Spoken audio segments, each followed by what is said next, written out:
여러분들은 이 세상에 운명이라는 것을 믿으시나요? 저는 모든 우연은 운명에서부터 이루어진다고 생각합니다.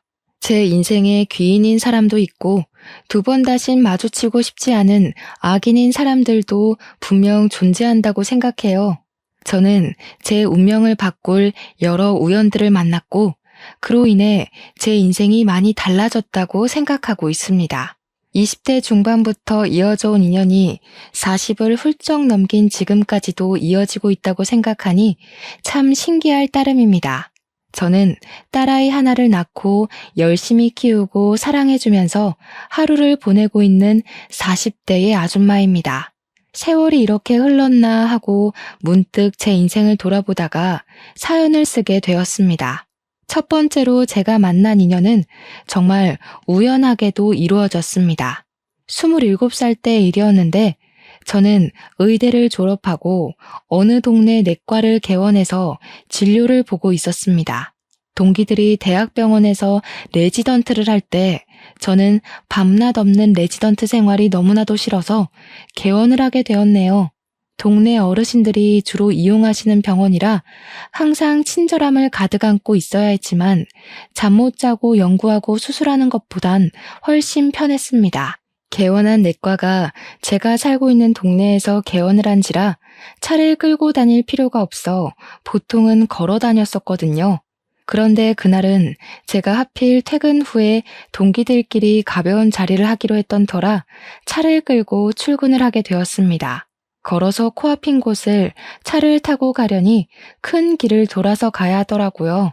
신호를 기다리고 있었는데 쿵 하는 소리가 나서 놀래서 내려보니까 폐지를 줍는 할머니의 리어카가 미끄러지면서 제 차를 박아버린 거죠.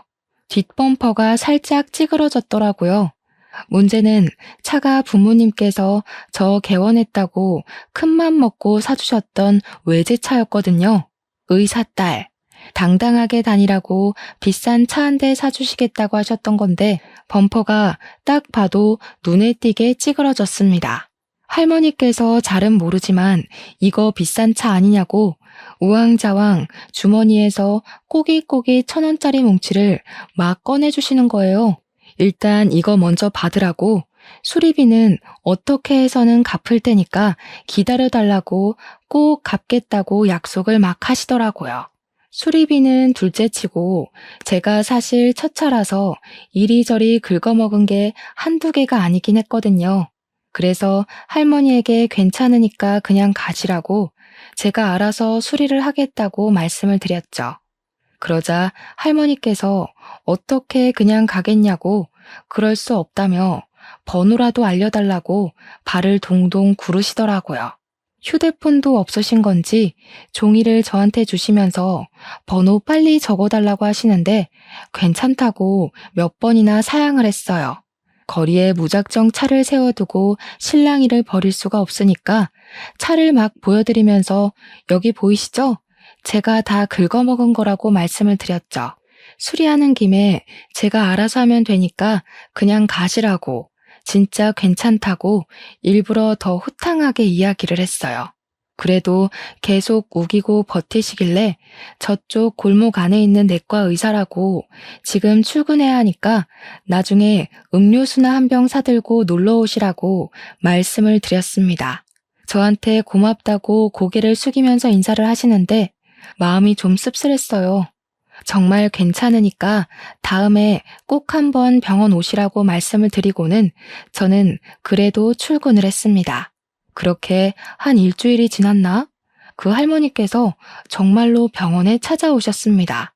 비타민 음료수를 품 안에 들고 웬 남자애랑 같이 찾아오셨더라고요. 할머니께 반갑게 인사를 드리니까 손주랑 같이 찾아왔다고 고맙다고 인사하려고 온 거라고 수리비는 본인이 꼭 갚겠다고 하셨어요. 저는 이미 수리비 이야기는 끝난 거 아니었냐고 괜찮다고 이미 다 고쳤고 이제 멀쩡하다고 이야기를 했죠. 손주분이 참 잘생겼네요 하고 보는데 손이 정말 너덜너덜하게 닫혀 있는 거예요. 손등은 다 까져 있고 피딱지도 몇 군데 앉아 있고 굳은 살까지 배겨 있더라고요. 그래서 손은 왜 다친 거냐고 손주분한테 물어보니까 애가 딱 20살인데 공사장에서 일을 하고 있어서 그런 거라고 하더라고요. 거칠거칠한 자재들을 옮기고 시멘트를 바르고 하다 보니까 손이 멀쩡할 날이 없다고. 그 이야기를 듣는데 느낌이 딱 오더라고요. 부모님이 안 계시나 보다. 할머니랑 단둘이 사는구나 하는 느낌이요. 할머니는 폐지를 주우러 다니시고 손주는 공사판에서 일을 해서 하루 벌어 하루 먹고 사는구나 싶어서 마음이 좀 짠했습니다. 의사식이나 돼서 상처를 보고 그냥 모른 척하는 건 양심에 찔리더라고요. 그래서 공짜로 손도 다 치료해주고 드레싱도 해주고 약도 덜어서 줬어요. 하루에 2번씩 꼭 발라야 금방 낫는다고, 내버려두면 염증이 더 심해질 수도 있다고, 약 떨어지면 또 찾아오라고 했죠. 할머니께서 이 은혜를 어찌 갚냐면서 눈물을 훔치시는 거예요. 그거 진짜 별거 아니잖아요. 약이야 병원에 있던 거 덜어준 거고 드레싱 해주는데 1시간이 걸리는 것도 아니니까요. 마음이 영 걸려서 내일도 또 오라고, 손 가만히 내버려 두지 말고 꼭 와서 다시 치료하고 가라고 몇 번이나 이야기를 했어요. 그 손주 녀석이 참 말도 잘 듣더라고요. 다음 날에도 병원에 들러서 새로 드레싱을 하고 갔어요. 그렇게 몇 번이나 손주를 붙잡았고 그때마다 병원에 들러서 치료를 하고 가게 됐습니다. 그렇게 몇 번을 보니까 별 이야기를 다 하게 되더라고요. 형이 하나 있는데 직업 군인이라 따로 생활을 하고 있대요. 직업 군인이 되면 집도 주고 돈도 꼬박꼬박 나와서 좋다고 했다더라고요. 생활비를 보태주고 있긴 한데 부모가 남긴 빚이 꽤 있어서 공사판에서 일을 하고 할머니는 폐지를 줍는다고 했어요. 자기가 20살 된 지 얼마 안 돼서 그동안은 일을 못했었다고 하루빨리 가게에 보탬이 되고 싶었다고 하더라고요. 시멘트를 나르다가 다친 것 같은데 혹시 등짝도 치료를 해주면 안 되겠냐고 묻길래 해주겠다고 했죠. 그 나이 아이들은 보통 이런 친절을 동정이라 생각해서 무시하거나 엇나가는 애들 있잖아요. 그런데 이 친구는 그런 애들과 달리 선하기도 하고 부끄럼 없이 호의를 잘 받아주더라고요. 그게 고마워서 저도 더 새살이 돋아날 수 있게 열심히 꼬박꼬박 드레싱을 해주고 약을 주었어요. 언제까지 공사판에서 일을 할 거냐고 물어보니까 빚을 다 갚을 때까지는 해야 되지 않겠냐고 하더라고요. 할머니도 관절이 안 좋으신데 열심히 폐지 주우러 다니신다고, 자기가 집에서 놀고 먹을 수는 없지 않겠냐고 하더라고요. 그런 애 치고는 너무 몸 관리를 안 하는 것 같다는 생각이 들었죠. 그래서 그거 몸 다치면 못하는 거 아니냐고, 너 이런 등짝으로 일 오래 못한다고 냉정하게 이야기를 했어요. 애도 슬슬 힘에 부치는지 아무래도 안 쓰던 몸을 써야 하니까 힘이 들었겠죠. 제가 차라리 국비 지원을 받아서 간호조무사 자격증 같은 걸 따면 어떻겠냐고 우리 병원에서 일을 하게 해주겠다고 했어요.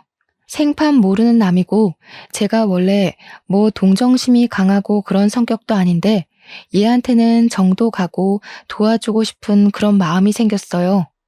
국비 지원을 받아서 공부하는 건 나쁘진 않은데 공부하는 동안에는 일 못하는 거 아니냐고 하더라고요. 그럼 우리 병원에 취직을 시켜주겠다고 했어요. 접수처를 볼 사람이 1명 더 필요하긴 했고 그런 잡일은 자격증이 없어도 가능하니까요. 일단 우리 병원에서 아르바이트를 시작하고 조무사 자격증을 따면 정식 직원으로 채용을 해주겠다고 약속했습니다. 할머니의 손자의 이름은 경연이었는데 경연이는 공부를 하면서 우리 병원에서 일을 하게 되었습니다.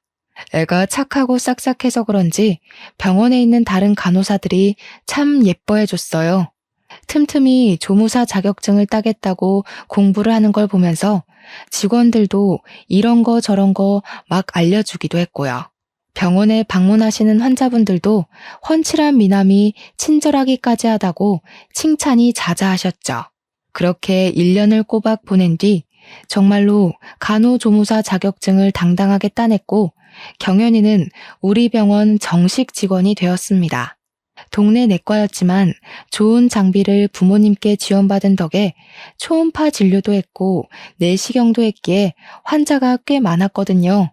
경연이가 들어온 이후에는 이상하게도 아줌마 할머니 환자도 부쩍 늘었고요.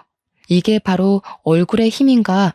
이래서 아르바이트생은 잘생긴 애를 뽑아야 하는 건가? 하는 생각도 했죠. 그 전까지는 대기실에 적막이 가득했는데 경연이가 온 이후에 간식을 주시는 아주머니들이 늘어서 신기했습니다. 경연이는 아무것도 모른다는 얼굴로 저에게 케이크를 내밀며 저기 식당 아줌마가 주셨어요 하는데 웃음이 나더라고요. 서로 상부상조를 하면서 잘 지내고 있었는데 경연이에게 아주 잊지 못할 사건이 일어났습니다. 바로 취직한 경연이한테 잘됐다 잘됐다 하시던 할머니께서 노환으로 세상을 뜨게 되신 거였어요. 평생을 손주들 배골지 않게 하려고 폐지를 주었다가 라면을 사고 식빵을 사셨다는 할머님께서 따뜻한 밥 한 끼 제대로 대접도 못 해봤는데 그렇게 눈을 감으신 거죠. 손주들 뒷바라지만 하다가 돌아가셔서 얼마나 마음이 아팠는지 몰라요.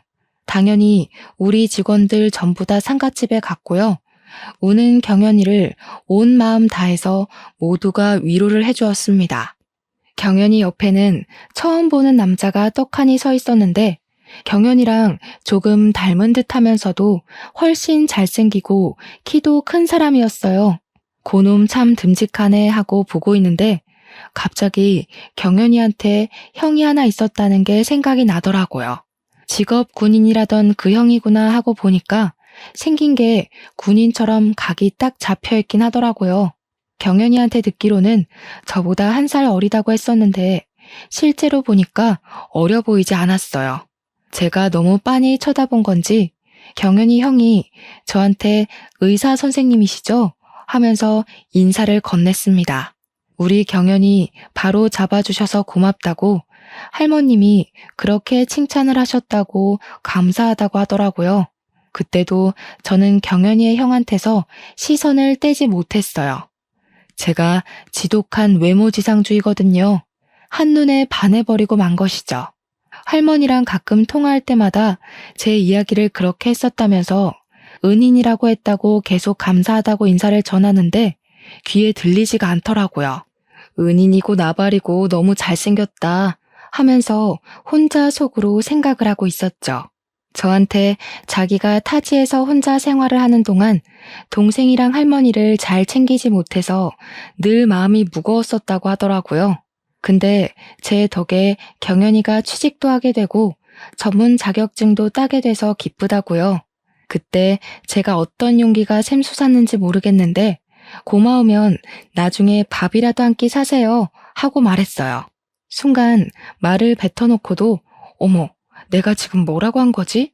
하면서 발을 동동 굴렀죠.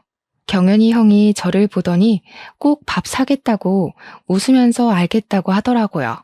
근데 이 남자 건치미남이더라고요. 웃는 것까지 잘생긴 건 진짜 신의 농락 아닙니까? 그런데 그거 아시죠? 한국 사람들끼리 나중에 밥 먹자 하는 건 그냥 인사잖아요. 지켜지지 않을 인사.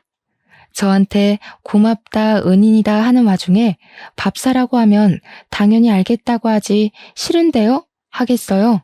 직업 군인이라 타지에 있는 사람이고 바쁘겠거니 싶어서 그냥 인사였다고 치부하고는 제 할 일 하면서 지냈죠.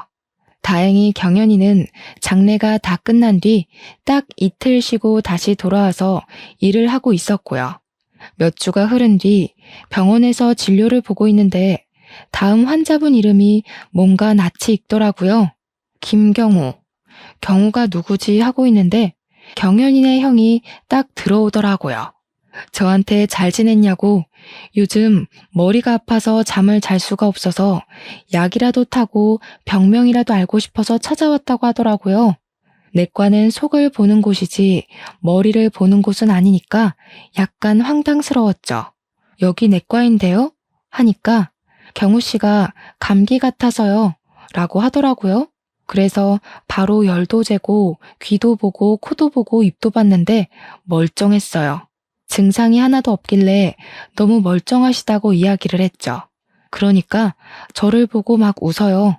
우리 밥 한 번 먹기로 했었잖아요. 그냥 핑계대고 온 거예요. 언제 퇴근하세요? 하는데 심장이 발밑으로 쿵 떨어지는 줄 알았어요. 세상에 마상에. 내 인생에도 드디어 봄날이 찾아오는 건가 싶어서 진짜 뻑 같습니다. 진료 다 마치고 정리하고 나오면 7시쯤 된다고 이야기를 했더니 시간 딱 좋다면서 7시에 앞에서 기다리겠다고 하고는 나가더라고요. 이게 꿈이야 생시야. 다음 진료까지 무려 10분이나 휴식을 취해버렸죠. 퇴근 시간이 다 되고 직원들이랑 같이 나가다가 생각이 나서 경연이한테 같이 밥 먹으러 가자고 형이 기다린다고 했다고 했어요. 그러니까 경연이가 기가 막힌다는 얼굴로 저를 쓱 보더라고요. 아니 선생님, 우리 형이 굳이 여기까지 찾아와서 왜 선생님이랑 밥 먹자고 하겠어요? 눈치 더럽게 없으시네. 하는데 제 얼굴이 달아오르더라고요. 집에서도 맘만 먹으면 볼 수 있는 동생을 보러 여기까지 올 리가 없잖아요. 하면서 다른 간호사들한테 맥주 한잔 하시죠? 하고 나가더라고요. 제가 좀 민망해서 저 빼고 회식이라도 하는 거냐고 서운하네 하니까 다른 간호사들이 전부 선생님은 데이트하세요 하면서 저를 놀렸어요. 그리고 누가 회식 자리에 대표가 끼냐고 눈치 좀 챙기세요 하는데 웃기더라고요. 아주 한마음 한뜻으로 저를 놀리는데 그래도 기분이 나쁘지 않았던 건 아래에서 기다리고 있을 경호 씨 때문이었을까요? 7시에 기다리고 있겠다던 경호 씨를 발견하고 차에 올라탔고 같이 식사를 하고 대화를 나눴는데 자연스럽게 가족사 이야기가 나왔어요. 평탄하게 공부만 하고 온갖 지원을 다 받으며 자랐던 저와는 180도 다른 이야기더라고요. 대충 들었던 이야기지만 다시 들어도 너무나도 기구하고 한탄스러웠어요. 경우 경연 형제를 키워주셨던 할머니는 친할머니였다고 하더라고요. 두 형제의 생모는 경연이가 3살이던 시기에 밥과 반찬을 먹을 수 있게 되자마자 집을 나갔다고 했어요. 친부는 도박판을 전전하다가 알코올 중독자로 살았고 길거리에서 비명 행사를 했다고 하더라고요. 그때까지만 해도 생부랑 살 때라 슈퍼에서 유통기한이 지난 빵을 적선하듯 나눠주면 조각조각 내서 아껴 먹으면서 살았다고 했습니다. 빵을 너무 아껴 먹다가 곰팡이라도 피면 그렇게 속이 상했다고 해요. 그렇게 아사로 굶어 죽기 직전에 아동보호센터랑 연결이 되었고 친부모가 나타나지 않자 자연스럽게 조부모에게 연락이 갔다고 했습니다. 외갓집에서는 그런 애들 모른다고 딱 잡아떼는 바람에 친할머니가 두 손주들을 걷어주신 거죠. 안 그랬으면 고아원으로 갔을 거라고 말하는데 속이 시큰거리더라고요. 거기서부터 행복하기만 했으면 됐는데 빚쟁이들이 찾아오기 시작하면서 결국 할머니가 살고 있던 집이며 재산이며 거의 다 정리를 해야 했대요. 눈덩이처럼 불어난 빚은 갚아도 갚아도 끝이 없어 결국 폐지를 줍게 되셨고요. 경우 씨는 20살이 되자마자 부사관으로 군대에 말뚝을 박았고 노쇠한 할머니가 경연이를 돌봤다고 했어요. 그러다가 7년이 더 지나서 저를 알게 되고 우리 병원에 취직까지 하게 된 것이라고요. 할머니가 돌아가셔서 언제까지 경연이를 혼자 둘 수도 없었고 좋은 기회가 찾아와 이제 전역을 할 거라고 하더라고요. 언제까지 군대에 말뚝박고 있을 수 없지 않겠냐고 하더라고요. 전역하면 뭐 하실 거냐 물어보니까 꽤 큰 중견기업에서 특채 같은 게 있다고 하더라고요. 거기 최종 면접 결과만 기다리고 있는 중이라고 합격하면 바로 전역한다고 했어요. 잘 되실 거라고 응원하겠다고 했더니 자기 취직하면 취업턱 같은 거 사주실 거냐고 하더라고요. 제가 뭐 그런 거 축하 못 해줄 사람은 아니죠. 알겠다고 취업 확정되면 진짜 맛있는 거 사드리겠다고 하니까 그거 얻어먹으려면 무조건 합격해야겠다 하더라고요. 화기애애한 시간이 그렇게 쑥 지나갔죠. 이후 시간이 몇 주가 더 지나고 연말이 되어서야 취업이 확정되어서 전역을 한다는 소식을 전해 들었어요. 저는 축하드린다는 연락을 보냈고 약속했던 대로 취업턱을 쏘겠다고 했죠.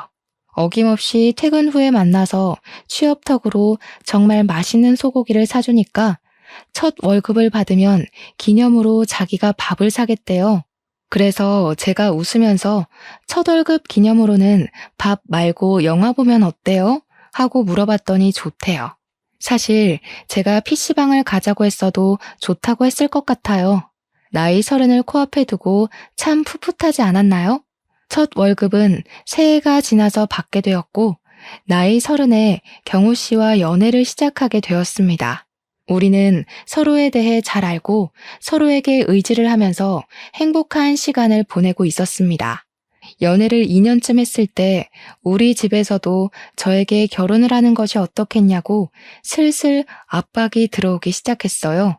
그때까지만 해도 제가 경호 씨와 연애를 하는 걸 집에서는 몰랐기 때문에 만나는 사람이 있다고 이야기를 했죠. 솔직히 고아에 책임져야 할 동생도 있고 빚까지 남아있는 상태에서 우리 부모님께서 좋아할 구석이 하나도 없다고 생각했어요. 이걸 솔직하게 이야기를 해야 하나 말아야 하나 싶었는데 경우 씨는 솔직하게 모든 걸 다 이야기하고 싫다고 하시면 깔끔하게 결혼을 포기하겠대요. 그래서 저는 경우 씨의 이야기를 포장하지 않고 있는 그대로 털어놓았고 제 이야기를 모두 들은 엄마는 막 우시더라고요. 형제가 힘들었겠다고요. 지금이라도 따뜻한 밥 잘 먹고 행복하게 살아야 하지 않겠냐며 집에 한번 데려오라고 하셨어요. 정신 나갔냐고 등짝 때리면서 반대할 줄 알았는데 너무 쉽게 허락의 말이 떨어지니까 어안이 벙벙하더라고요. 물론 아빠의 표정은 좀 좋지 않았어요. 우리 귀한 딸이 왜 그런 애랑 만나고 있냐 하는 표정이긴 했는데 우리 엄마 말이라면 죽는 신용까지 하시는 분이라 크게 걱정은 안 됐죠. 당장이라도 데려오라는 엄마의 말에 약속을 잡았고 두 형제 모두를 집으로 초대했습니다. 우리 집에 놀러온 경호 씨랑 경연이는 매우 놀란 얼굴이긴 했어요. 우리 엄마 취미가 정원을 가꾸는 거라서 집이 좀 궁전같이 생기긴 했었거든요. 정원도 있고 작은 온실 같은 것도 있고요. 평생을 반지하에서 살았으니까 우리 집이 좀 으리으리해 보이긴 했을 거예요. 아니나 다를까 경우 씨가 저한테 넌지시 이야기를 하더라고요. 집안 차이가 너무 심한 것 같다고. 만난 이후로 처음으로 자신감 없는 모습을 보여줬어요.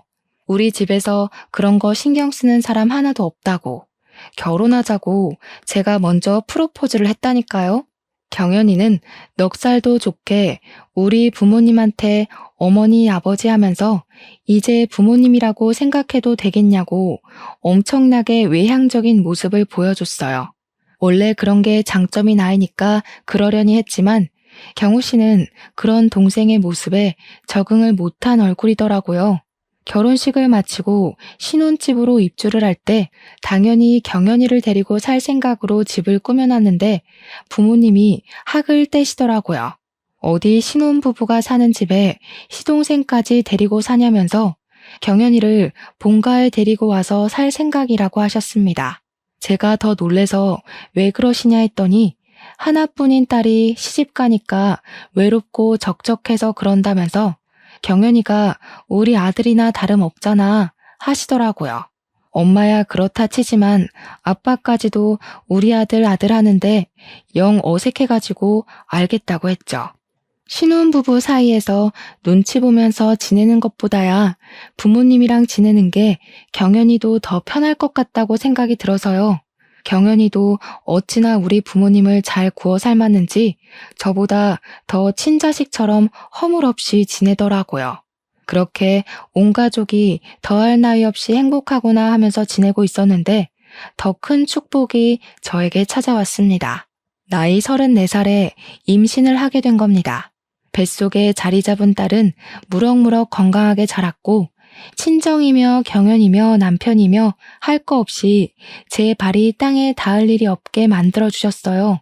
임신 기간 내내 정말 축복만 받으면서 지내다가 건강한 아이를 출산했고 산후조리원까지 잘 다녀왔습니다.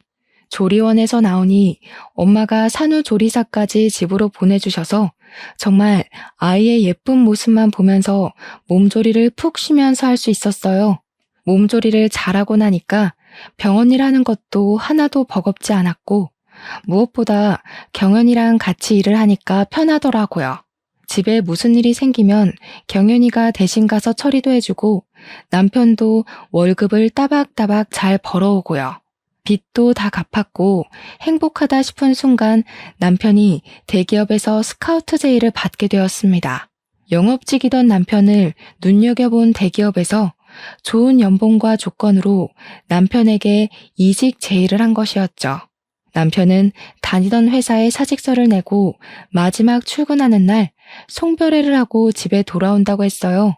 그런데 하필 그 행복이 중첩되어 있는 순간 사고가 일어나게 되었습니다. 아무도 예상하지 못했던 사고였기에 충격은 2배, 3배로 다가오게 되었습니다. 가해자는 음주운전자였는데 우리 남편이 그 음주운전 차량을 피하려고 보도블록 사이로 갔다가 난간에 정면 추돌을 하게 된 거죠.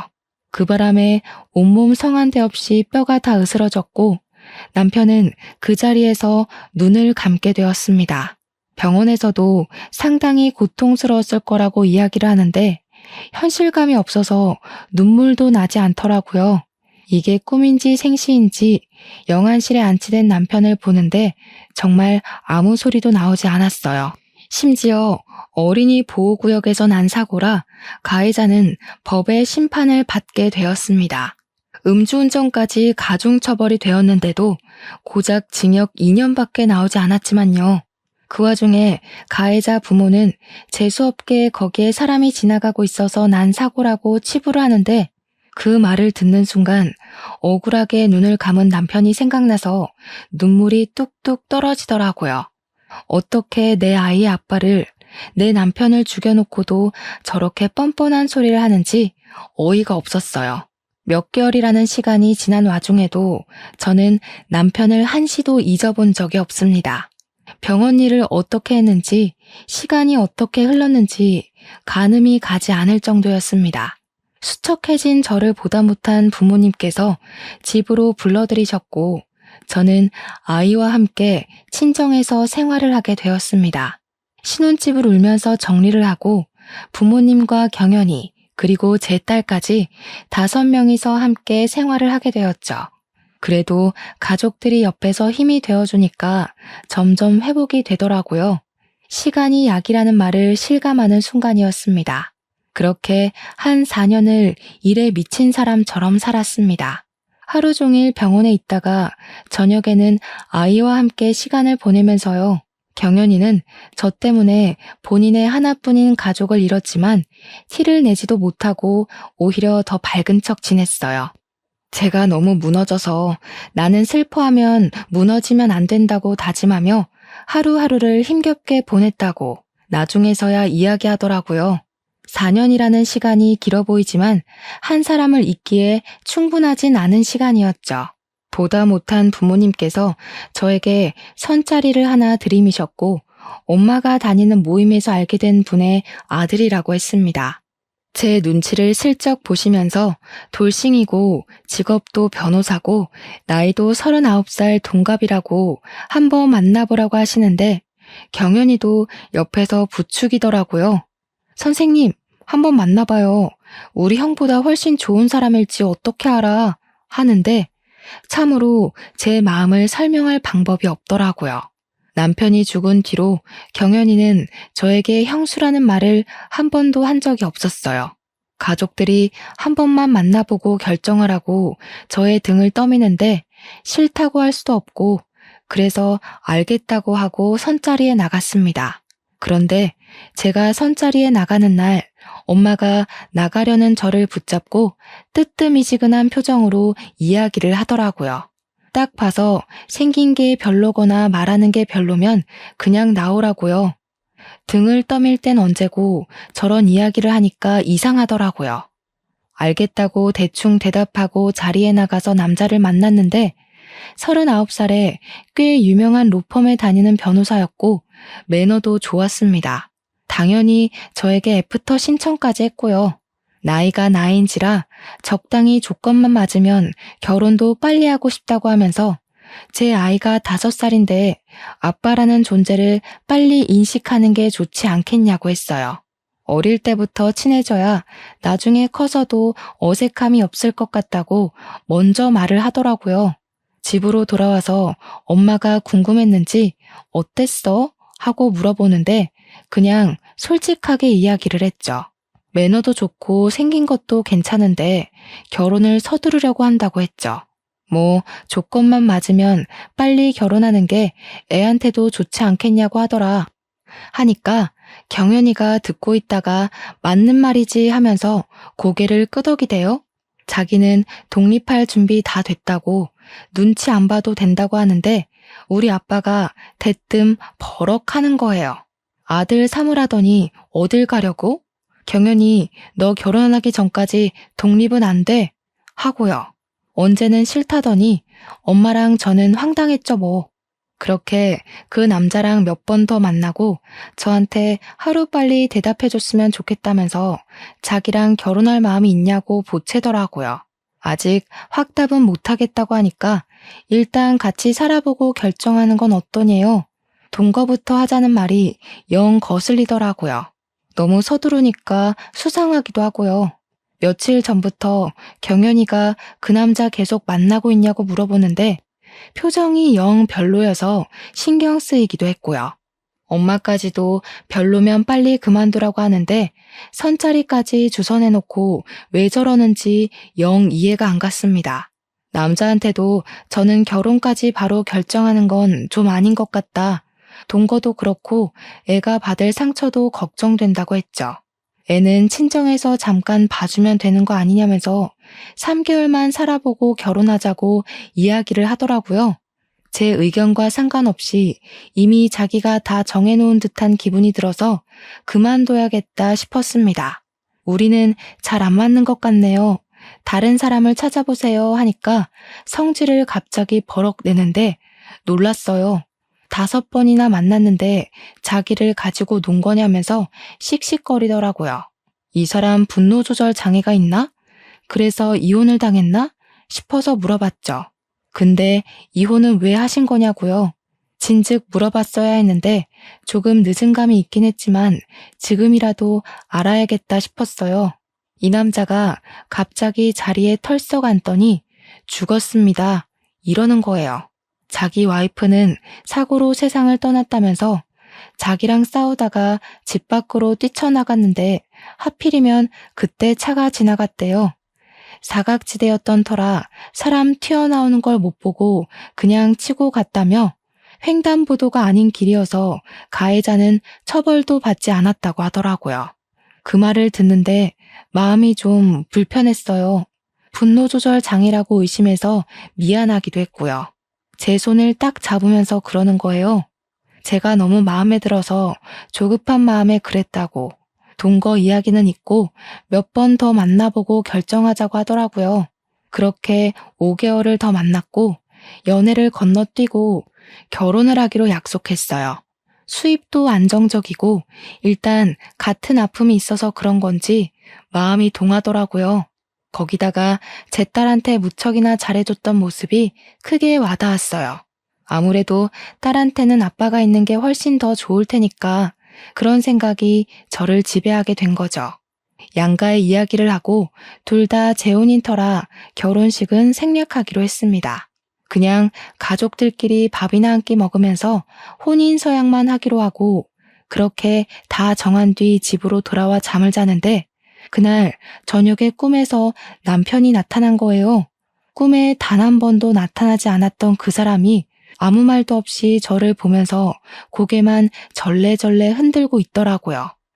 그런 남편을 보자 애 같아서 말을 해보라고 왜 그러는데 하며 들리지 않는 메아리를 치고 있었더니 제 손에 끼워진 반지를 빤히 보더라고요. 그러면서 고개를 절레절레 하면서 사라지는데 반지가 남편이 준 결혼 반지가 아니더라고요. 재혼할 남자가 준 반지였어요.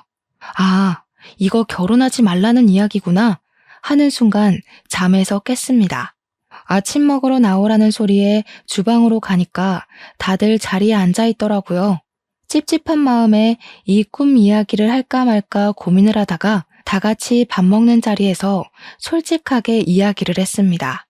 너무 번갯불에 콩 구워 먹는 듯 결혼하는 것 같다고 고민이 된다고 이야기를 하니까 숙연해지더라고요. 우리 딸만 아무것도 모르는 채로 밥을 먹고 있는데 가족들 표정이 전부 똑같았어요. 은근히 저와 같은 생각을 하고 있었나 봐요. 너무 서두르는 것 같다, 등 떠밀려 결혼하는 것 같다는 생각이요. 지금 이야기하지 않으면 평생이 가도 못하겠다 싶어서 꿈 이야기를 꺼냈습니다. 사실 어젯밤 꿈에 경우 씨가 나와서 나한테 결혼하지 말라고 했어. 말을 한 건 아니고 나한테 절레절레 고개를 계속 흔드는데 내 마음이 영 찝찝하고 이상해. 나 이 결혼을 해야 할지 너무나도 고민이 돼서 그 말을 하니까 엄마가 숟가락을 턱 내려놓으시더라고요. 근데 그 표정이 이상해 보였어요. 예, 나도 우리 사위가 너 선보러 나간 날 꿈에 나왔어. 나한테 그 사람은 안 된다고 하더라고. 내가 너무 찝찝해서 너 나가는 거 계속 붙잡고 별로면 집으로 빨리 돌아오라고 한 거야. 우리 사위가 그런 말 괜히 할 사람도 아니고.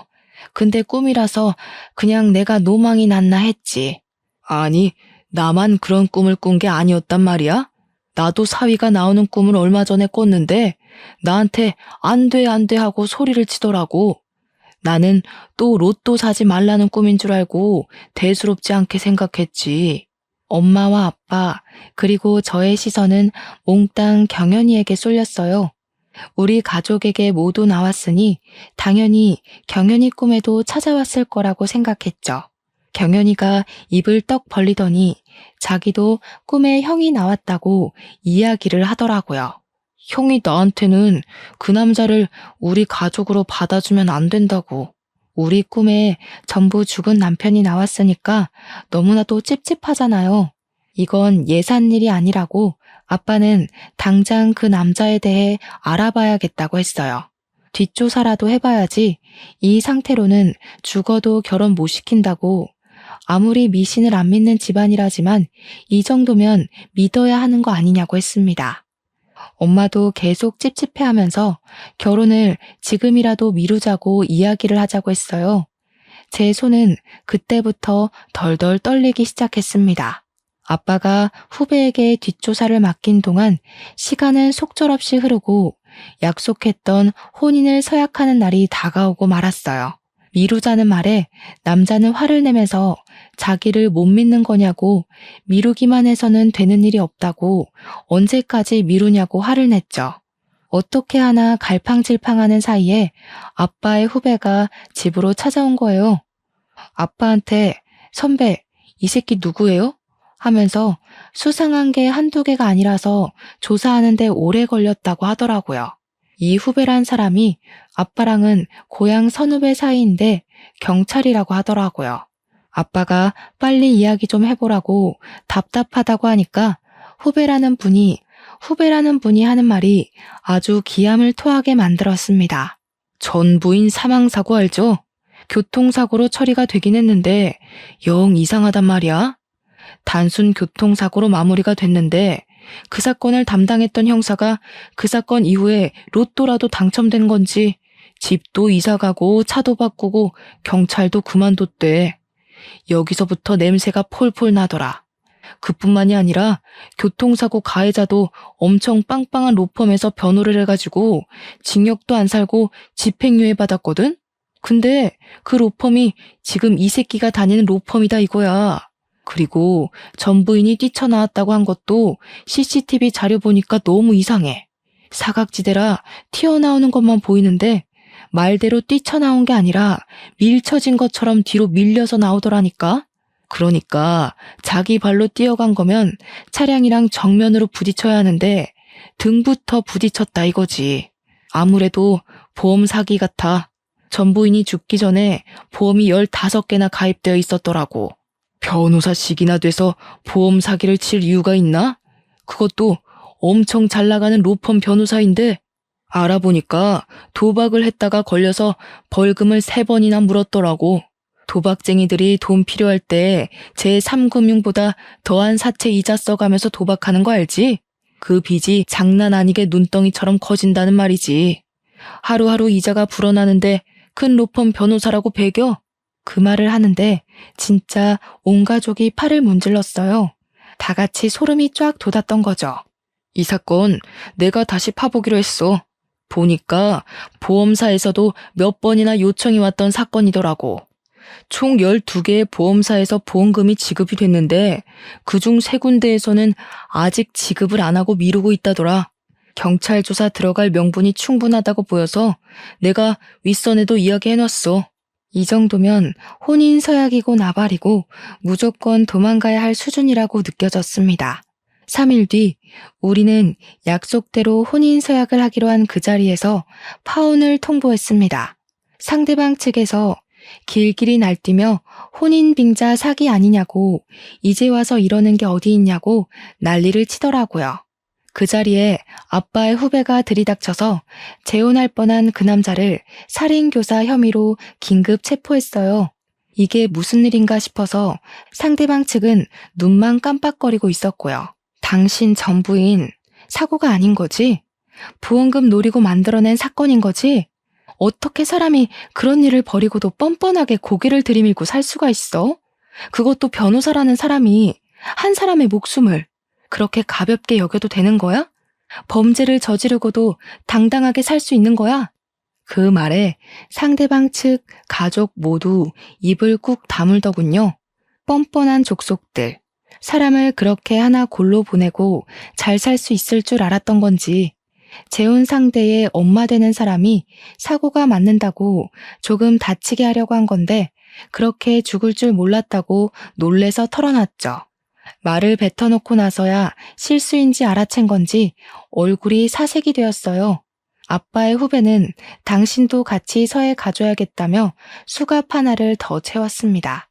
그 남자랑 그 남자의 엄마가 질질 끌려가는데 너무너무 무서웠습니다. 재판을 받는 내내 둘 다 수감이 되어 있었지만 우리 가족은 너무 불안했어요. 집 주소도 알고 있었고 생활 반영도 알고 있었으니까요. 엄마가 큰맘 먹고 가꾼 정원이며 온실이며 다 포기하겠다고 이사를 가자고 했고 저희는 급하게 완전히 다른 동네로 이사를 가게 되었습니다. 그 과정에서 저도 병원을 옮기게 되었어요. 정들었던 간호사들이랑 헤어지는 게 아쉬웠지만 사람 목숨이 더 급하잖아요. 집과 병원 자리는 다행히도 금방 처분이 되었고 경기도 외곽에 있는 타운하우스로 한 번 더 이사를 오게 되었습니다. 아빠 후배의 도움으로 접근 금지 신청도 했고 그 인간들은 뒤늦게 징역형을 살게 되었습니다. 정말 죽은 제 남편이 아니었다면 지금의 제가 살아있을 수 있었을까 하는 생각이 드네요. 그렇게 몇 년의 시간을 더 보낸 뒤 우리 가족은 안정을 찾았습니다. 우리 딸아이는 이번에 초등학생이 되는데 세월이 언제 이렇게 흘렀나 싶으면서 감회가 새롭답니다. 저는 경기도로 병원도 이전해서 조금 더 크게 자리를 잡았고 경연이는 저의 새 병원에 취직해서 사이좋게 같이 일하면서 지내는 중입니다. 아빠가 이야기했던 대로 결혼 전까지 독립은 안 된다고 해서 여전히 같이 지내고 있는 중입니다만 아마 경연이도 곧 독립을 하게 되지 않을까 싶습니다. 연애를 하는 것 같은 눈치더라고요. 조만간 좋은 소식이 들려오길 기대하고 있는 중입니다. 여러분은 살면서 어떠한 우연, 어떠한 운명을 만나셨나요? 저에게는 남편을 만나게 된 모든 것에 우연과 운명이 존재했다고 생각합니다. 그런 사람을 청취자분들도 만나셨기를 혹은 만나시기를 간절히 바라보면서 여기서 글을 마무리하도록 하겠습니다. 제 이야기를 끝까지 들어주신 여러분께 진심으로 감사드립니다.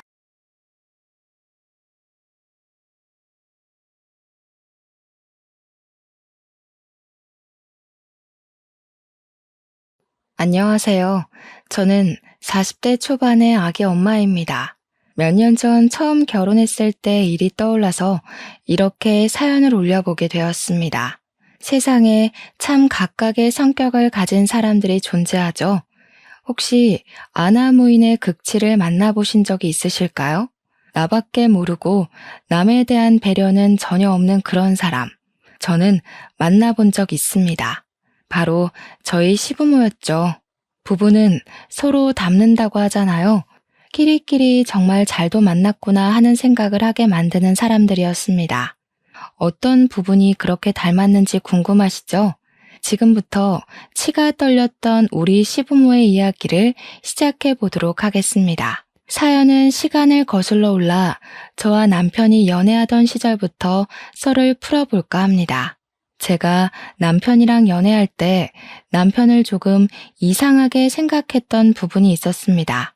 그건 바로 남들이랑 식사를 하는 자리를 기피한다는 것이었습니다. 저랑 만날 때에도 매번 카페에서 만나 커피만 마시고 헤어진다던가 아니면 식사를 같이 하기 애매한 시간에만 자꾸 만나자고 하더라고요.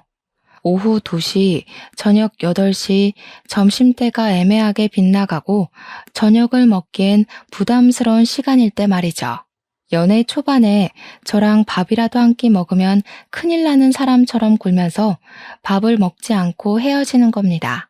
밥 먹기 싫어서 카페에서 대충 빵 같은 걸로 요기를 한다거나 영화관을 가서 팝콘이랑 나초 따위로 배를 채운다던가 그런 거 있잖아요.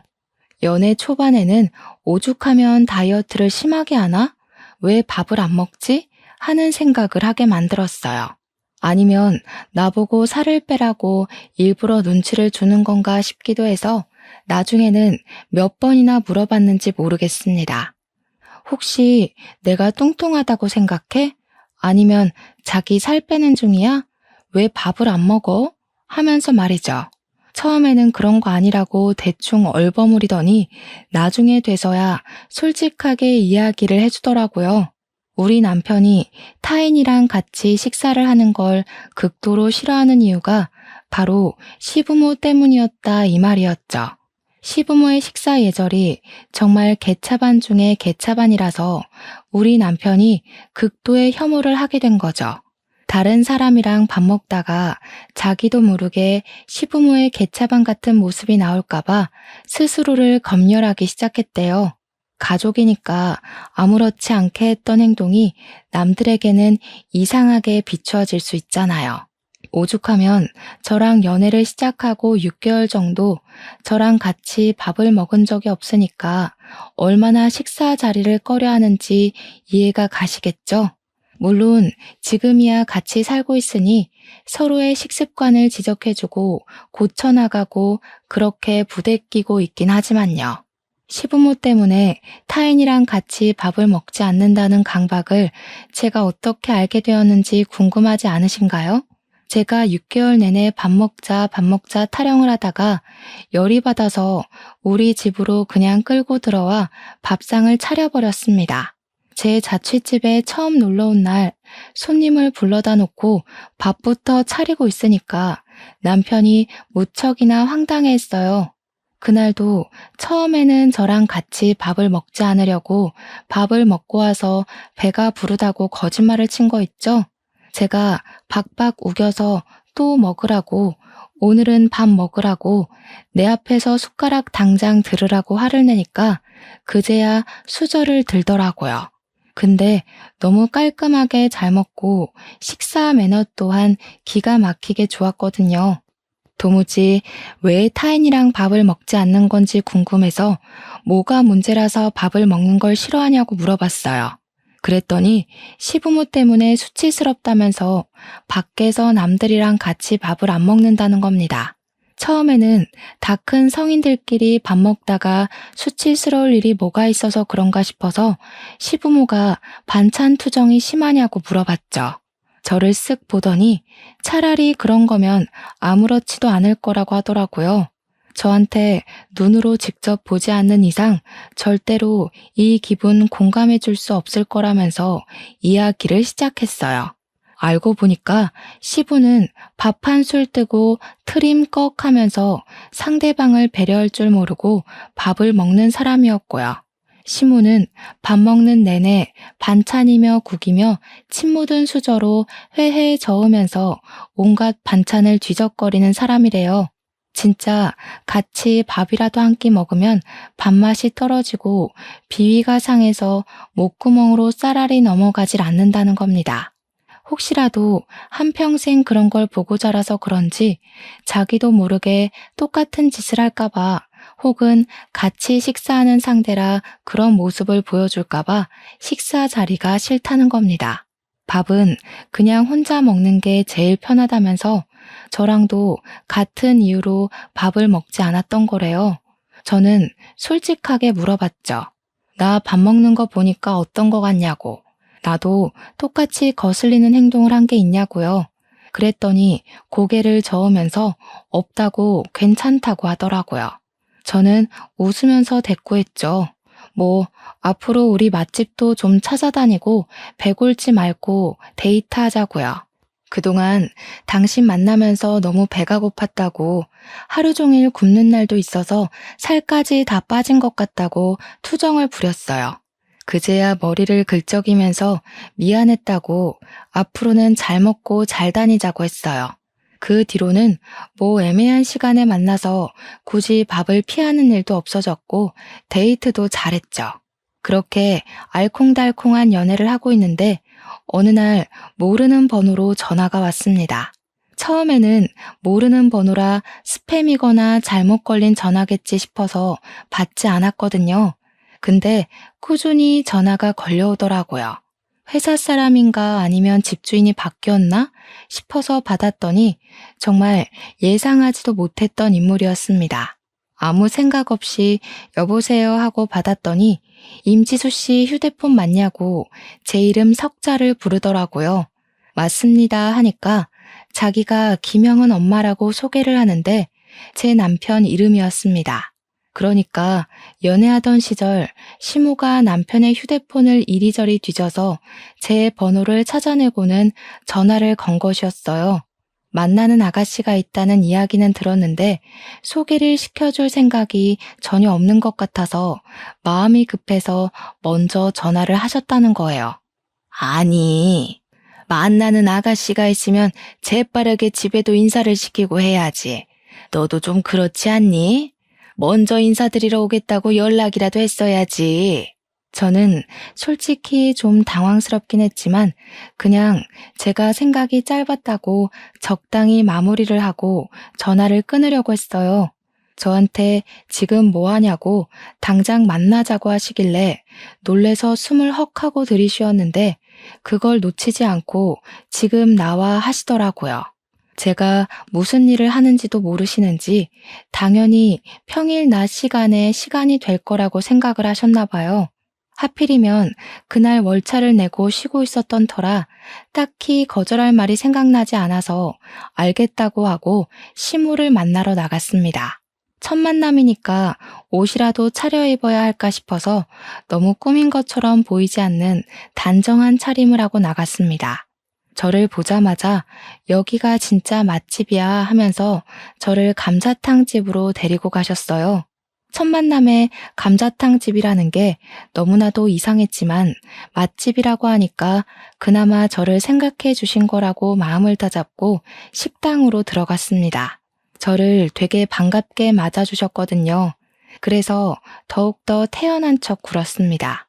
자리에 앉으니까 군침이 도시는지 입맛을 쩝쩝 다지시면서 이 집이 줄 서서 먹는 집이라고 얼른 먹자고 한 움큼 살이 붙은 뼈를 딱 집으시더라고요. 저는 난감했죠. 이것들을 어떻게 먹어야 깔끔하게 먹을 수 있을까 고민하고 있었는데 시모가 뼈를 손으로 턱 잡더니 검지로 살을 쑥쑥 발라내는 거예요. 손가락을 쭉쭉 빨면서 살을 발라내는데 손톱 밑에 감자탕 국물이 배어서 손톱색이 주황색으로 물들고 있었어요. 분명 옆에 일회용 비닐 장갑도 있고 물티슈도 있었는데 손을 닦지도 않은 채로 발라내시더라고요.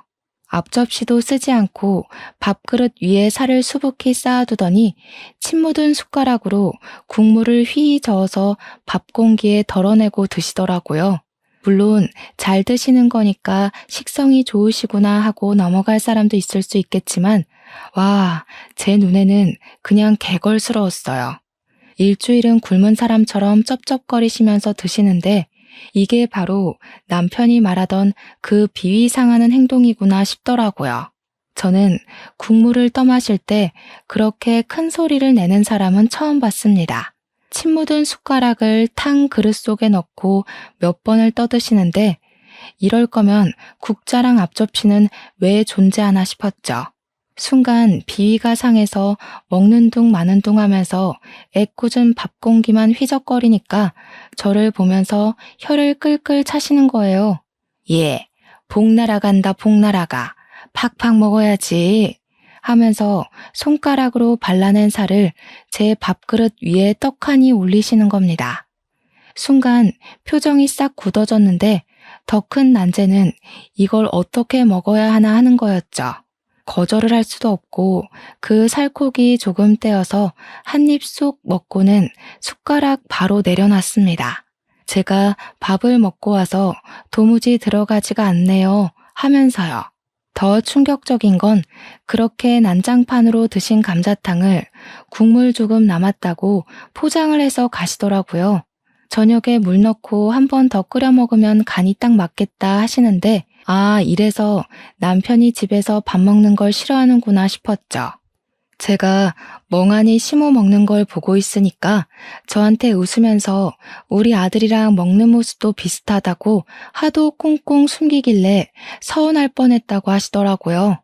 성격 자체는 약간 푼숫기가 있어 보였지만 그래도 모난 성격처럼 보이진 않았어요.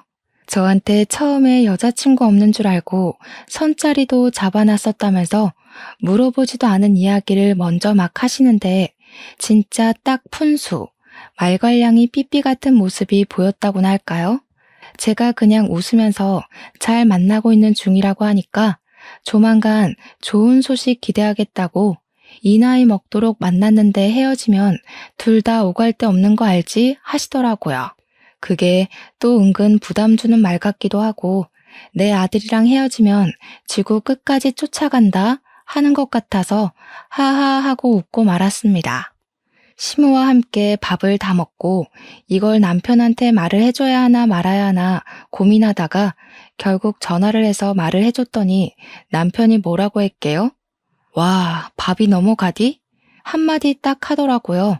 본인 부모님인데도 불구하고 저렇게 말을 할 정도면 우리 남편이 얼마나 치를 떨었었는지 느낌이 오시나요? 저도 뭐 솔직하게 이야기했죠. 밥이 안 넘어가더라고. 그러니까 저한테 쪽팔려 죽겠다고 하는데 100번 이해가 갔어요. 그 뒤로 자주 연락할 것처럼 굴었던 시모는 연락이 없었고 저와 남편은 쭉 연애를 이어갔습니다. 그렇게 몇 개월이 더 흐른 어느 날 본격적으로 결혼 이야기가 오가기 시작했어요. 사실 30대 후반으로 접어든 나이였기에 남편과 저는 어느 정도 인생을 책임감을 가지고 연애를 하고 있었거든요. 자연스럽게 결혼을 하기로 했고 남편이 걱정하던 시댁에서 처음으로 밥을 먹게 되었죠. 시댁 앞에 주차를 하고 들어가기 전에 남편이 저한테 신신당부를 하더라고요. 우리 부모님 식사 매너가 진짜 개차반이고 그런 행동을 하는 게 상대방을 불쾌하게 만드는 일이라는 걸 모른다고요. 혹시라도 비위 상하면 바로바로 말을 해줘야 한다고 그래서 저도 뭐 할 말 다 하겠다고 걱정하지 말라고 했습니다. 그날 다정하게 맞아주시는 시모와 시큰둥하게 왔냐? 하고 많은 시부한테 공손하게 인사를 드리고 식탁에 딱 앉았습니다. 순간 남편하고 눈이 서로 마주쳤는데 둘 다 오늘 저녁을 아마 못 먹겠구나 싶었습니다. 메뉴가 오리백숙이었거든요. 이걸 또 얼마나 개걸스럽게 해치우실지 상상이 갔습니다. 시모가 일단 배고프니까 밥부터 먹고 이야기를 하자고 하시면서 개수대에서 손을 씻고 앞치마에 쓱쓱 닦으시더라고요. 그런데 그 앞치마가 진짜 빨래한 지 한 1년은 넘어 보이는 듯한 그런 더러운 비주얼이었어요. 식당에서 주는 앞치마도 저 정도는 아닐 것 같은데 하는 아주 상태가 망한 앞치마였죠. 순간 저기다가 손을 닦을 거면 손을 왜 씻으신 거지? 하는 생각이 들 정도였죠. 시모는 아무렇지 않게 자리에 앉아서 오리백숙 다리를 맨손으로 쭉 찢었습니다. 한쪽은 시부한테, 한쪽은 남편한테 주시더니 저를 보고는 가슴살 같은 뻑뻑한 살 좋아하니? 나는 좋아하는데 하시더라고요. 다리가 2개밖에 없으니까 너는 조용히 가슴살 먹어라 하는 것 같았습니다. 그러더니 또 손가락으로 가슴살 부분을 죽죽 해치는 거예요. 그래서 웃으면서 저도 다리살 좋아해요 했죠. 이미 시부랑 남편한테 다리 2개 다 줬으니까 이 핑계로 오리백숙에는 손도 안 대려는 깊은 뜻이 있었달까요?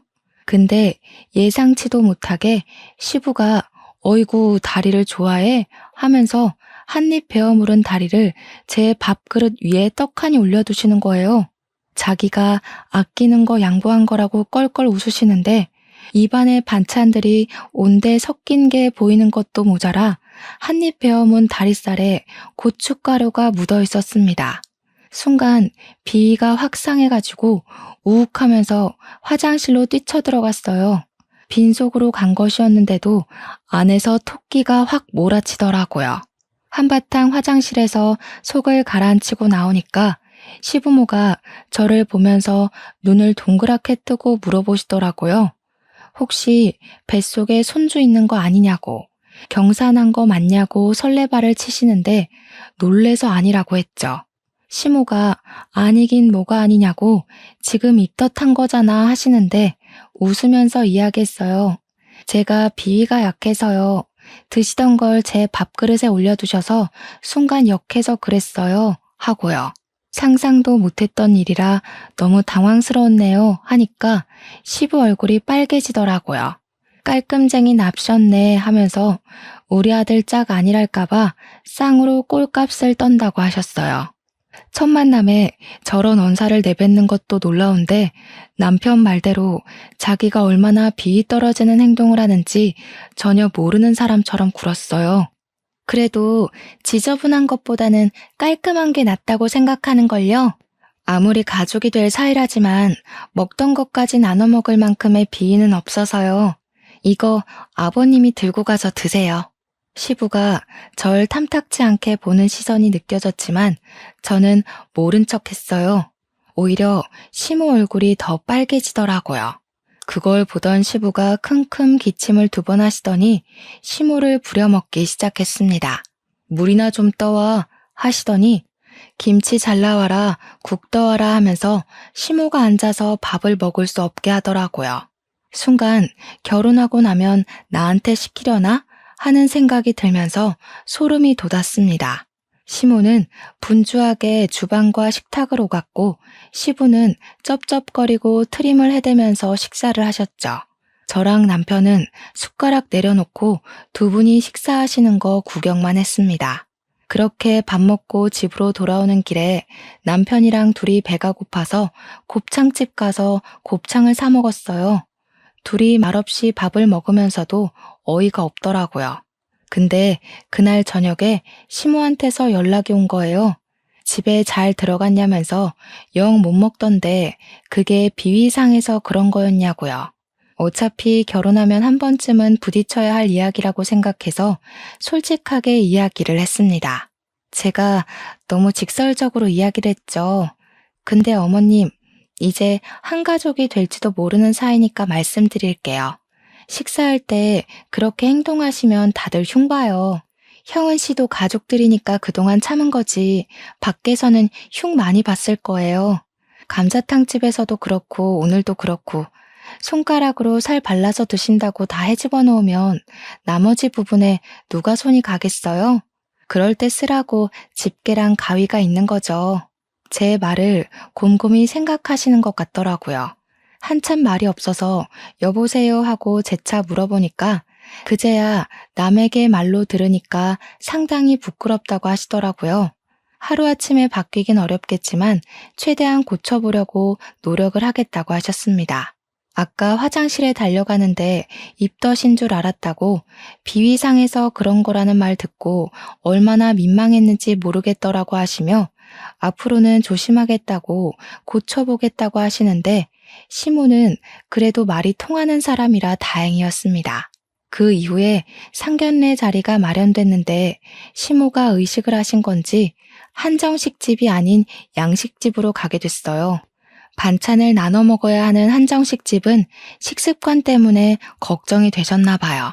딱딱 1인분씩 스테이크가 나오고 서로 먹던 걸 주고받을 일이 없으니 오히려 남편도 저도 안심이 됐죠. 그날은 또 시부도 노력을 하는 건지 뭔지 우리가 우려했던 모습은 전혀 보이지 않았습니다. 상견례도 무사히 끝을 보게 되었고 결혼 날짜까지 손쉽게 정할 수 있었습니다. 나이가 찬 만큼 모아둔 돈도 꽤 있었고 양가에서 도움을 조금씩 주시기로 했기에 준비하는 데 막힘이 없었죠. 식장도 때마침 타이밍 좋게 잘 잡을 수 있었고 나름 비수기 시즌에 결혼하는지라 할인도 많이 받을 수 있었어요. 부케는 플로리스트인 친구가 만들어주겠다고 했고요.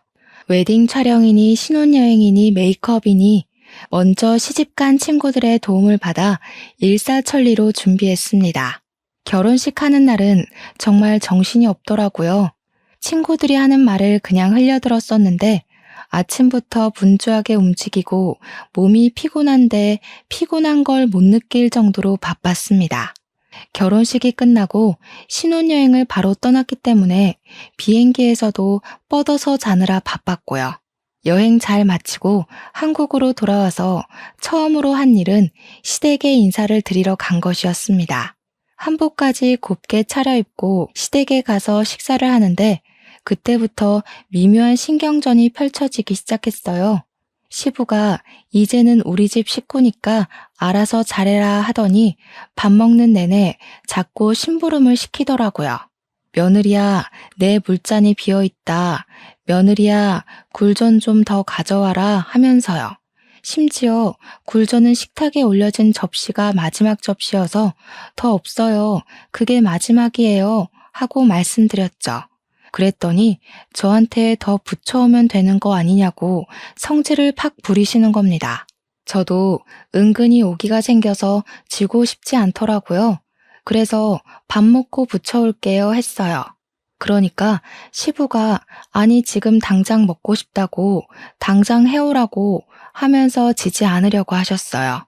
제가 반찬 투정하지 마시라고 일단 동태전이랑 동그랑땡부터 드시라고 했죠. 제가 밥 먹고 굴전 천천히 부쳐드릴 테니까 일단 드세요 했는데 시모랑 남편이랑 아무 소리 안 하고 제 편을 들어주더라고요. 그때는 그냥 가만히 있는데 제 편을 들어주는 거였어요. 시부가 저한테 벌써부터 내 말이 말 같지가 않아? 이러면서 트림을 엄청 시원하게 꺽 하고 하시는 거예요. 열이 뻗치니까 트림이 다 나오네 하면서 저를 보길래 냉큼 코를 막아버렸습니다.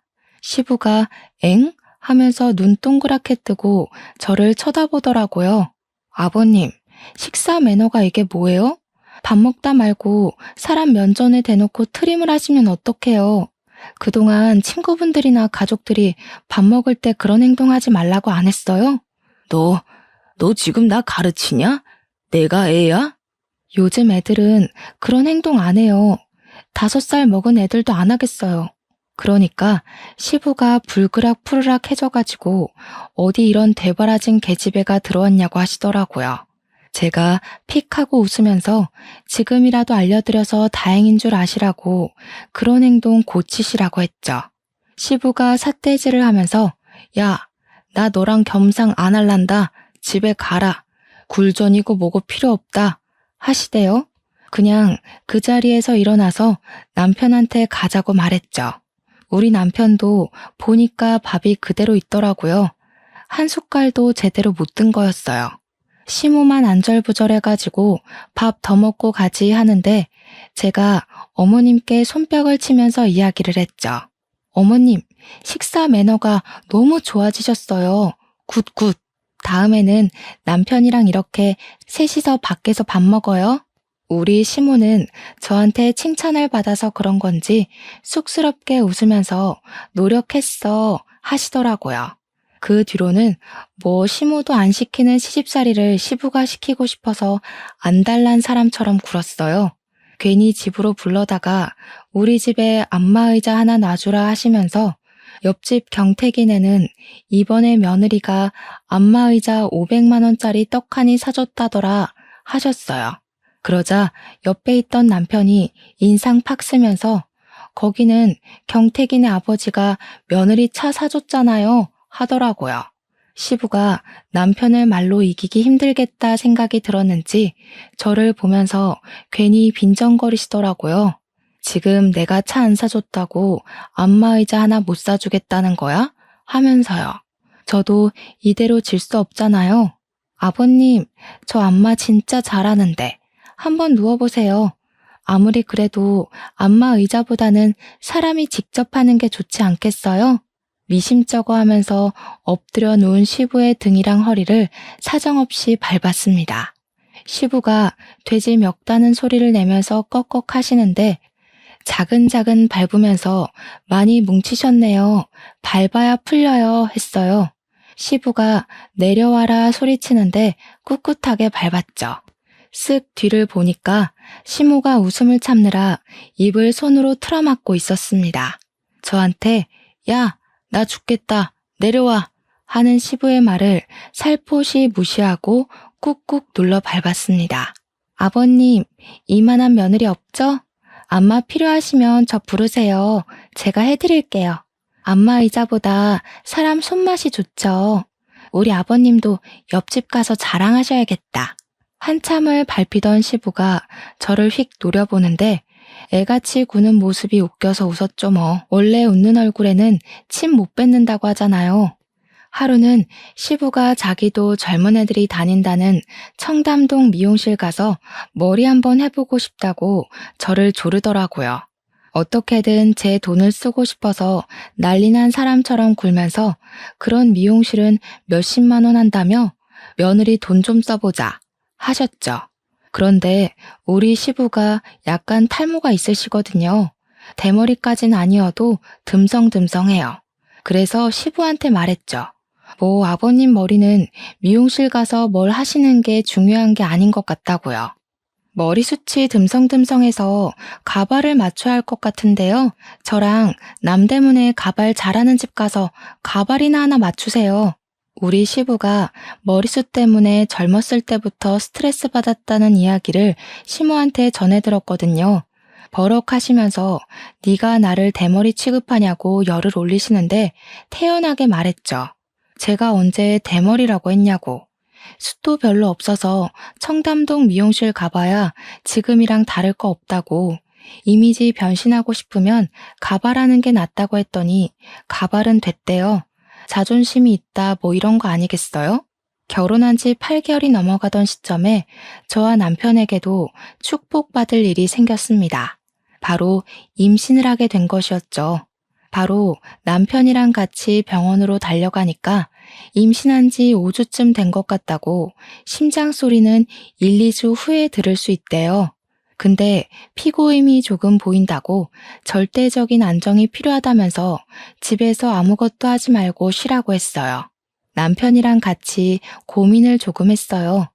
양가에 바로 알릴까 말까 하다가 아직은 위태위태하다는 의사의 조심스러운 말에 시간이 지나고 말하기로 했죠.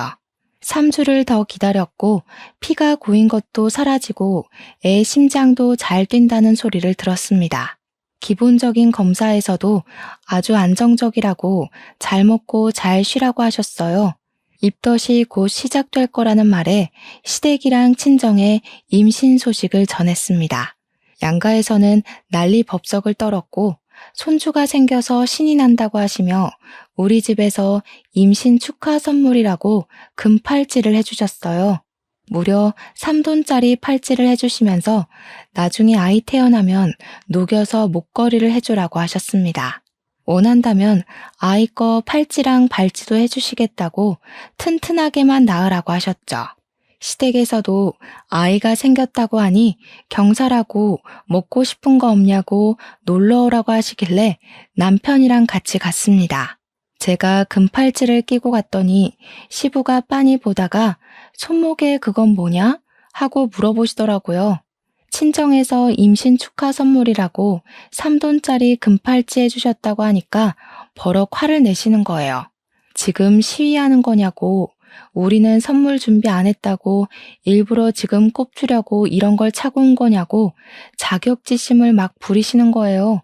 저는 그냥 씻을 때 빼고는 금팔찌를 내내 차고 다녔을 뿐이었거든요. 임신 축하 선물 받은 거라서 그냥 하고 다니는 거라고 했더니 시부가 나보라고 차고 다니는 거 아니냐고 하대요. 아주 사람 바보 만들고 있다면서 꼴도 보기 싫다고 방에 쏙 들어가시는 거예요. 남편이 시무한테 아빠 왜 저래? 하는데 시무도 영문을 모르겠다고 어리둥절 하시더라고요. 그래서 저는 일부러 시부 들으라고 큰 소리로 이야기했어요. 아버님 배 안 고프신가 보다. 어머님, 우리 셋이서만 밥 먹으러 나가요. 저 이제 입덧 시작하면 밥 잘 못 먹을지도 모르는데 감자탕 먹으러 가는 거 어때요? 그렇게 말을 했음에도 시부가 조용하길래 진짜로 셋이서만 밥 먹으러 나왔습니다. 감자탕이라는 말에 남편이 눈살을 찌푸렸지만 못 이기는 척 따라 나서더라고요. 그런데 시모가 밥을 먹는데 진짜 젓가락으로 살을 조심스럽게 바르면서 예의를 차리시는 거예요. 남편도 놀래서 엄마가 웬일이야? 하는데 시모가 저를 보면서 되게 멋쩍게 이야기를 했어요. 며느리가 나한테 식사 예절이 잘못됐다고 호되게 이야기를 하는데 부끄럽더라고. 그래서 집에서 고치려고 연습하고 노력했지. 남편이 저를 존경스러운 눈빛으로 바라보는데 시모한테 엄지척하면서 잘하셨다고 칭찬해 드렸죠. 서툴지만 집게랑 가위를 쓰시고 국물도 앞접시에 덜어두시는 모양새가 퍽 보기 좋았어요. 그렇게 밥 먹고 집으로 돌아왔는데 과일이 당겨서 과일을 사들고 왔거든요.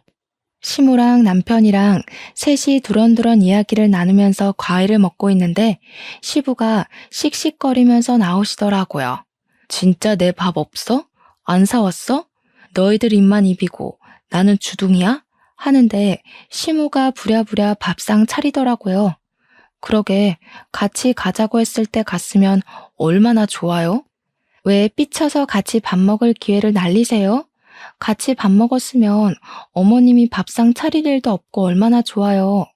다음에는 애처럼 방에 들어가서 삐지지 마시고 같이 밥 먹으러 가요. 시부가 아무 말도 못하고 저 노려보는데 남편이 이러다 사달이라도 날 것 같았는지 집에 가자고 했어요.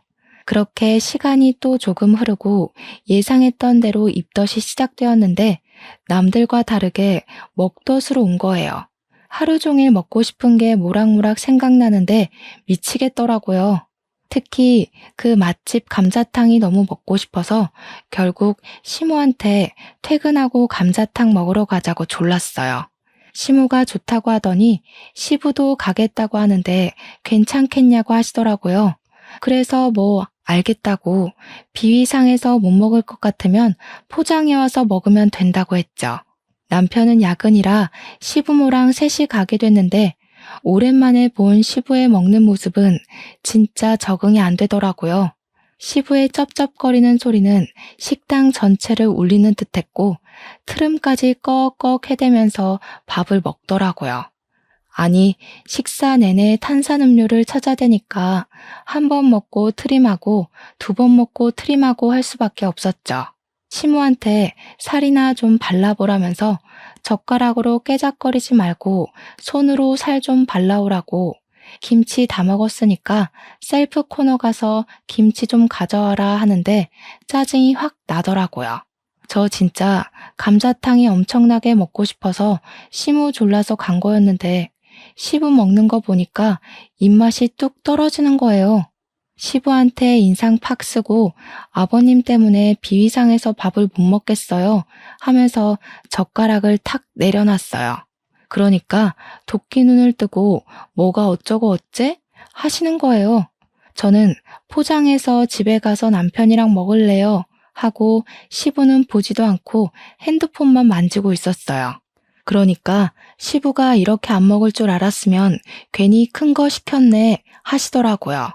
중얼중얼 하시는데 남는 거 포장해 가면 되지 또 새 거 괜히 포장했다고.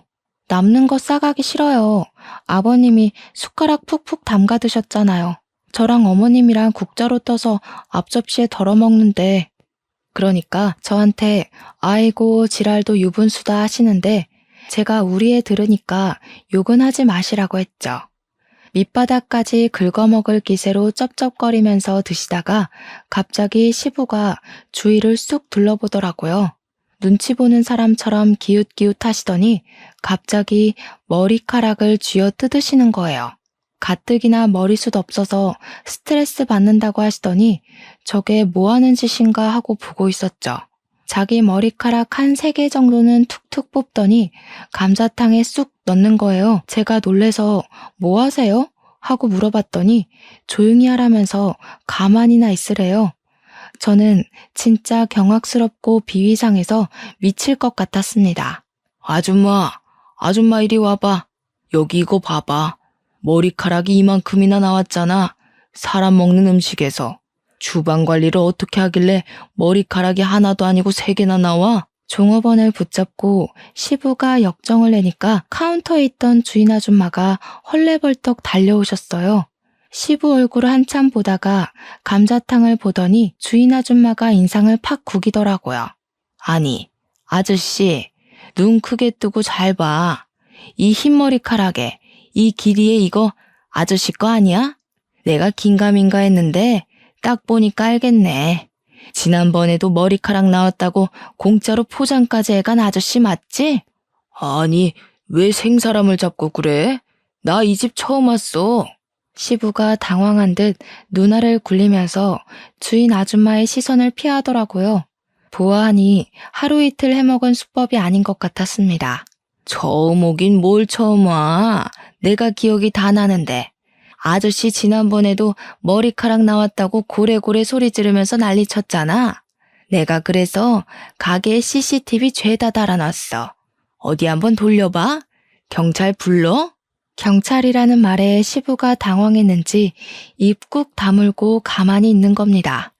제가 진짜 얼굴이 다 화끈거리고 쪽팔려서 쥐구멍에 숨고 싶은 심정이었어요. 주인 아줌마가 계속 이런 진상을 봤나 하면서 이야기를 하시는데 아무래도 끝이 나지 않을 것 같아서 제가 대신 죄송하다고 사과를 했죠. 시모도 수치스러운지 고개를 팍 숙이고 있는데 시부만 딴청을 부리고 있었습니다. 제가 죄송해요. 실수가 있었나 봐요 하면서 사죄를 하니 주인 아줌마가 저를 보면서 말을 하시더라고요. 세댁, 아버지인지 시아버지인지 모르겠지만 노망난 노친네 자중 좀 하라 그래. 그러면서 다시 카운터에 가시니까 그제야 시부가 킁킁 하면서 태연하게 이야기를 하더라고요.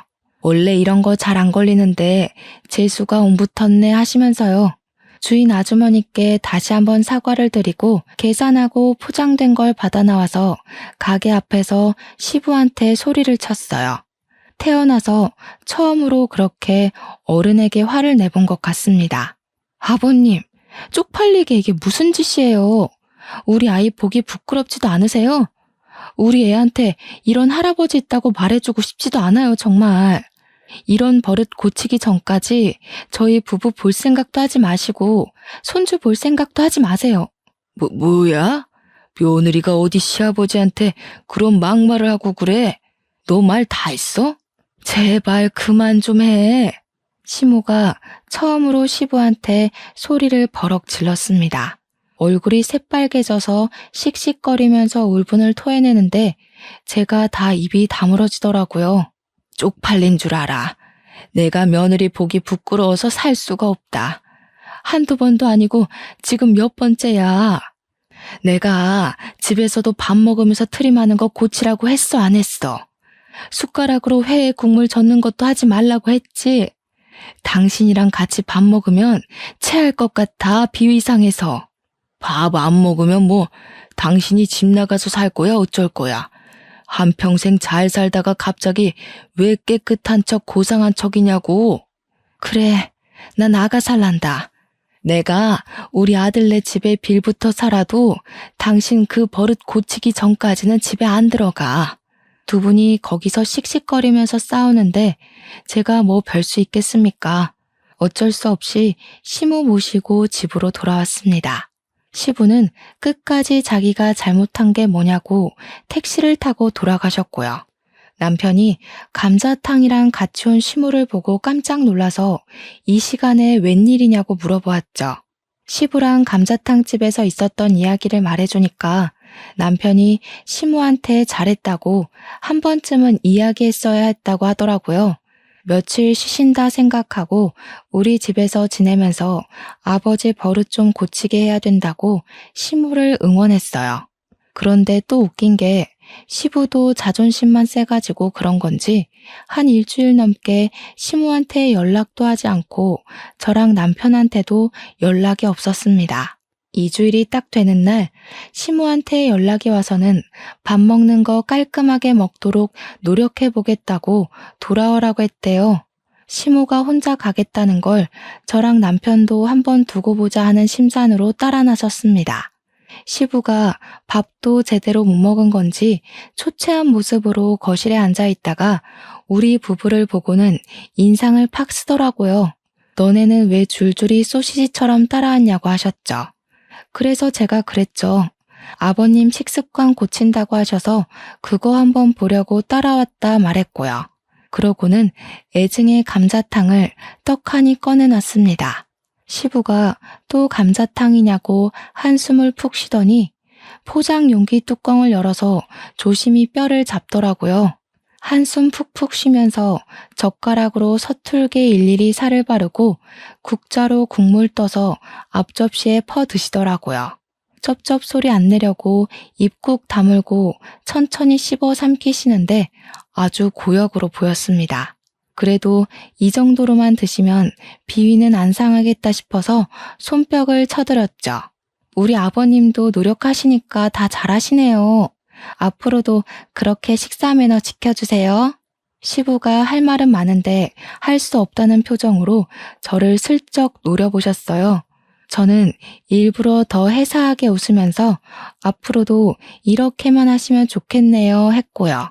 평소에 10분이면 식사 한 끼 뚝딱 하시는 시부가 천천히 매너 지키면서 먹느라 30분 만에 감자탕을 해치우셨습니다. 뒷정리를 하는데 남편이 저한테 쓱 오더니 자기는 평생 노력해도 안 되던 거 2년이 채 안 돼서 고친 제가 진짜 대단해 보인다고 했어요. 어릴 때 자기가 싸워도 보고 애원도 해보고 했을 때 안 되던 게 며느리의 힘은 다른가 보다 하면서요. 제가 웃으면서 대꾸했죠.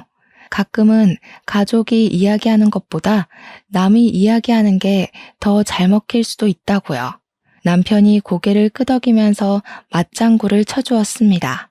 이 정도로만 식사 예절을 지켜준다면 앞으로 부모님과 밥 먹는 날이 곤욕스럽지 않을 것 같다고요.